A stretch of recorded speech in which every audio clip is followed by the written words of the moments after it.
Welcome to the Fuck Fentanyl podcast. I'm Luis Romero. I'm the Fuck Fentanyl guy.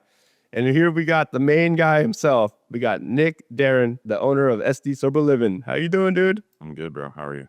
Doing awesome, man. I got to have you on my podcast in the very early episodes.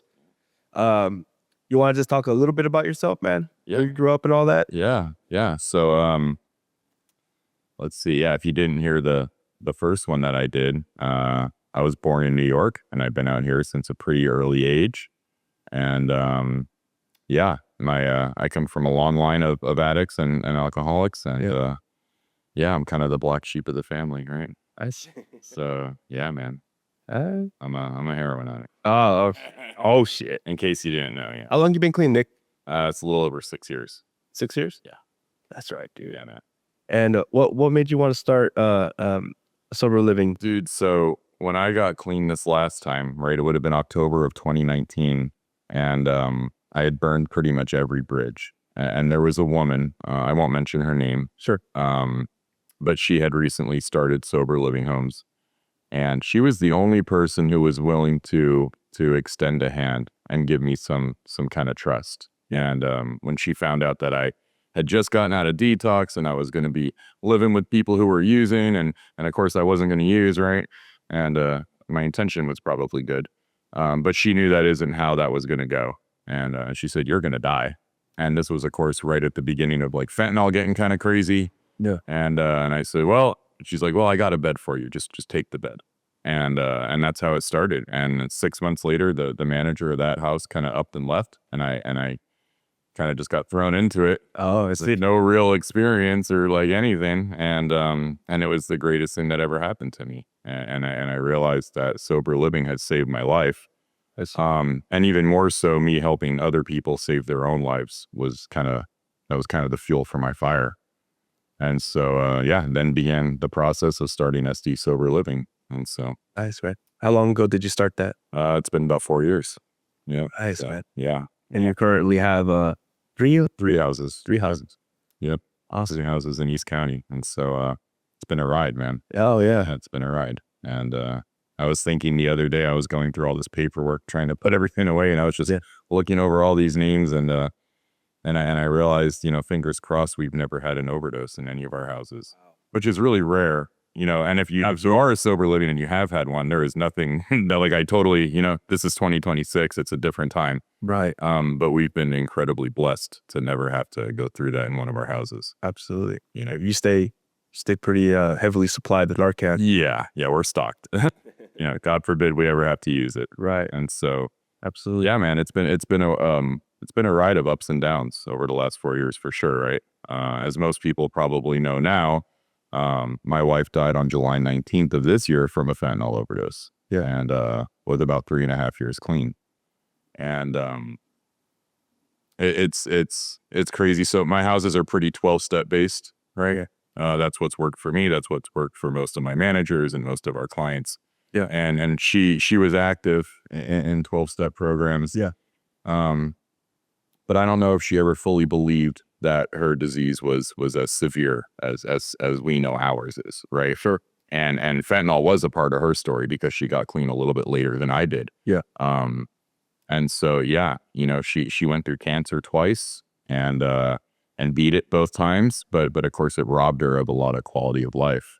And just bad day, bad moment, didn't pick up the phone, and that was it, man. We don't get the chance to make a mistake anymore. It's one and done, most of the time. And so that was a big low, right? A big low in the last 4 years. And something that I didn't think when I first started all this, though, I would be able to get through without really fucking something up. But yeah, business wise or relationship wise or recovery wise, God forbid, right? I really didn't think I'd be able to get through that. And I'll be honest, while my business is not my recovery in any way, Right.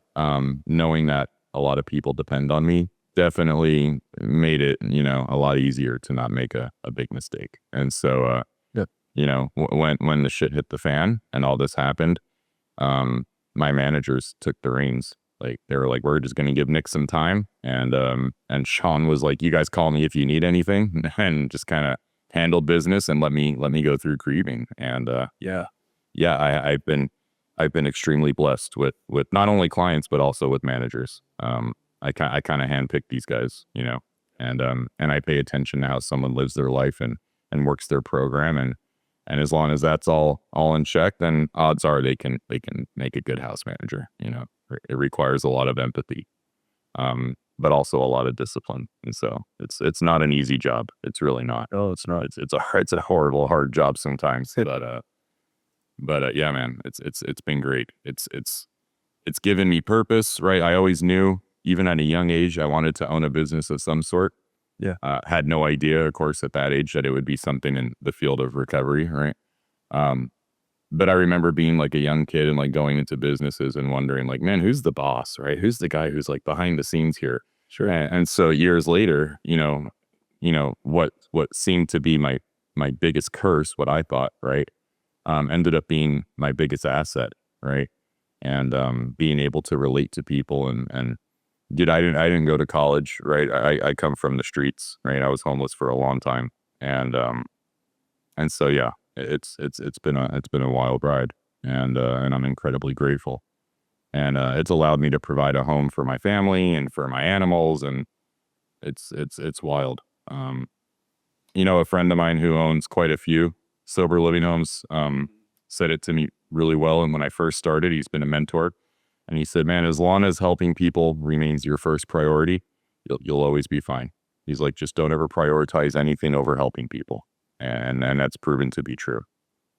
And so, yeah, man, I'm really glad that I get to collaborate with people like you and Yeah, absolutely. and other business owners. Yeah, And so, absolutely, man. yeah, dude.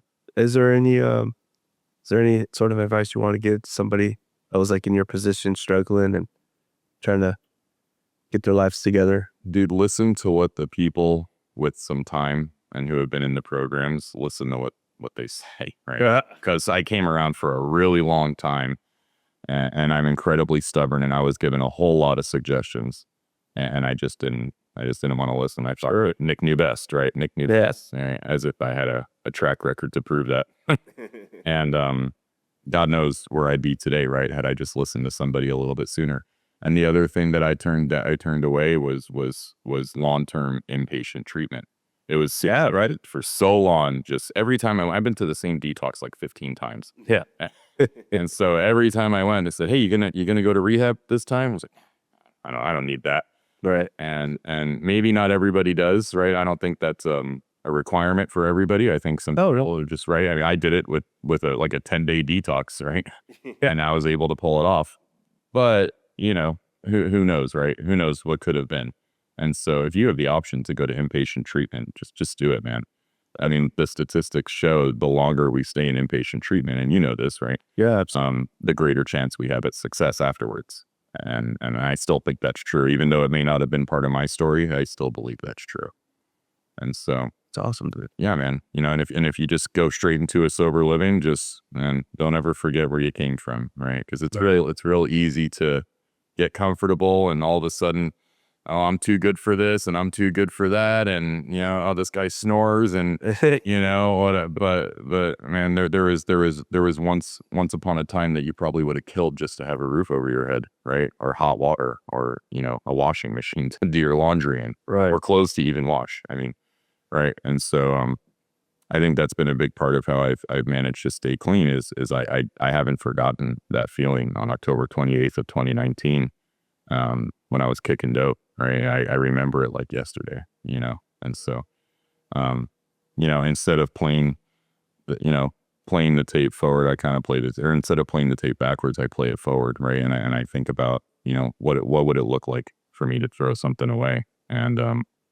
And that's, you know, that's how my thought process starts. And then it's like, well, this is what will happen. And then all these people will be screwed. And then my mom will be screwed. And then I'll be screwed. And Yeah. and it's just this ripple effect. And you know, it isn't until we're on the other side of our disease, right? And we're clean and we get a chance to help somebody else that we really understand how much of an impact our decisions had, right, on other people. I always used to be the victim, right? Why does everybody hate Nick so much? And Yeah. why is, you know, why is the world out to get me, and the cops are out to get me, and everybody's out to get Nick? And that wasn't the case, right? Now that I'm on the flip side of it, I understand it a little bit better. And so, yeah, man, you know, if you need help, just pick up the phone, because there's a whole big community full of people who are willing to offer their hand and help. That's what we do, right? That's how we stay clean, and it's also how we stay in business, right? It's by helping other people. Absolutely. And so, yeah, don't hesitate to ask if you need help, or somebody you know needs help. I know my number is all over Google. I don't, and everybody knows you don't have to ask me. You can give it out. I don't care who it's to. Right. Just give it out. And even if they don't want a bed and they just need someone to talk to, I'm always happy to help, because someone did that for me, and here I am today. So we are definitely the few that were probably not intended to make it this far, right? Right. And so, yeah, you never know, what your life could be unless you try, man. So, yeah. Hell yeah, dude. Well, Dad, thank you for coming on board, bro. Thank you, bro. I fucking hella appreciate you, dude. Like, that's why I still collaborate with you anytime I can, dude. Yeah. You're fucking awesome, man. Likewise, bro. You know what I mean? I appreciate what the foundation that you laid upon so many guys, you know what I mean, at the SD Sober Living. Likewise. And, we had a few podcasts, so it shows, the work shows. A lot of people listen to this, dude.